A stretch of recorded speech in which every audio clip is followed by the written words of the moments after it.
Halo teman-teman semua, pada kesempatan kali ini saya akan membahas mengenai asam salisilat dalam konteks analisis toksikologi secara konvensional.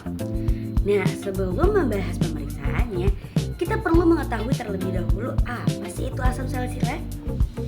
Asam salisilat adalah senyawa kimia yang banyak dimanfaatkan di bidang kesehatan dan farmasi. Senyawa ini dikenal sebagai bahan baku atau turunan dalam pembuatan beberapa obat dan juga digunakan pada produk perawatan kulit karena memiliki sifat keratolik, yaitu membantu mengangkat sel kulit mati. Namun seperti banyak senyawa kimia lainnya, penggunaan asam salisilat harus sesuai dengan aturan. Jika digunakan secara berlebihan atau tertelan dalam jumlah yang besar, zat ini dapat menimbulkan efek toksik atau keracunan. Gejalanya bisa berupa mual, muntah, telinga berdengung, pusing, napas menjadi lebih cepat, hingga gangguan yang lebih serius apabila tidak segera ditangani. Oleh karena itu teman-teman, analisis toksikologi diperlukan untuk membantu mendeteksi keberadaan asam salisilat dan mendukung pencegahan diagnosis pada kasus dugaan keracunan. Pada praktikum toksikologi, salah satu cara yang dipelajari adalah analisis secara konvensional.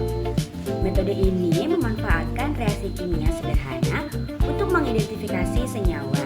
Meskipun teknologinya tidak secanggih alat modern, metode konvensional tetap memiliki manfaat karena relatif mudah dilakukan, biaya yang lebih rendah, dan dapat digunakan sebagai pemeriksaan awal atau screening. Salah satu reaksi yang sering digunakan adalah reaksi dengan periklorida.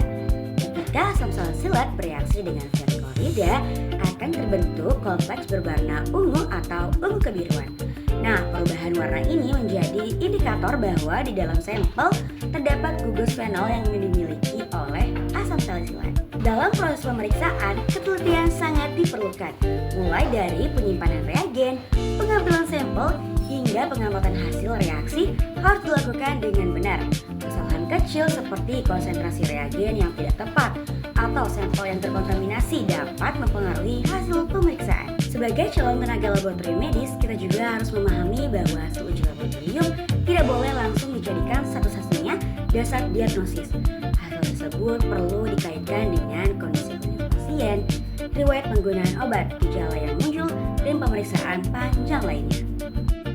Selain itu, kita perlu mengingat bahwa prinsip dasar toksikologi adalah dosis menentukan racun.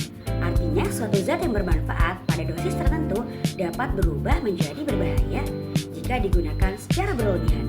Prinsip ini juga berlaku pada senyawa asam salisilat.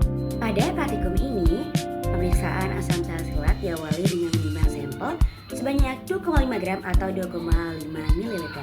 Kemudian sampel dimasukkan ke dalam corong pemisah dan ditambahkan Aquades serta HCl1N. Setelah itu ditambahkan ether sebagai pelarut untuk proses ekstraksi.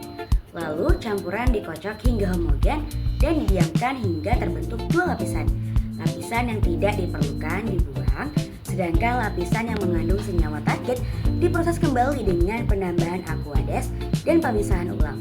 Selanjutnya, beberapa tetes lapisan atas diuapkan dalam cawan penguap hingga kering, kemudian ditambahkan larutan besi klorida atau FeCl3. Jika terbentuk warna ungu, maka hasil tersebut menunjukkan adanya asam salisilat dalam sampel. Melalui praktikum ini, kita tidak hanya belajar mengenai reaksi kimia, tapi juga memahami pentingnya ketelitian, keselamatan kerja di laboratorium, dan interpretasi hasil pemeriksaan. Pengetahuan tersebut sangat berguna untuk mendukung pelayanan kesehatan dan membantu mendeteksi kasus keracunan secara tepat. Sebagai penutup, dapat disimpulkan bahwa asam salisilat merupakan senyawa yang memiliki manfaat luas di bidang kesehatan, tetapi tetap berpotensi menimbulkan efek toksik apabila tidak digunakan dengan benar. Analisis toksikologi secara konvensional seperti menggunakan reaksi periklorida menjadi salah satu metode sederhana untuk membantu mengidentifikasi keberadaan senyawa asam salisilat ini di laboratorium. Nah teman-teman, itu tadi penjelasan mengenai materi asam salisilat. Terima kasih telah menonton. Wassalamualaikum warahmatullahi wabarakatuh.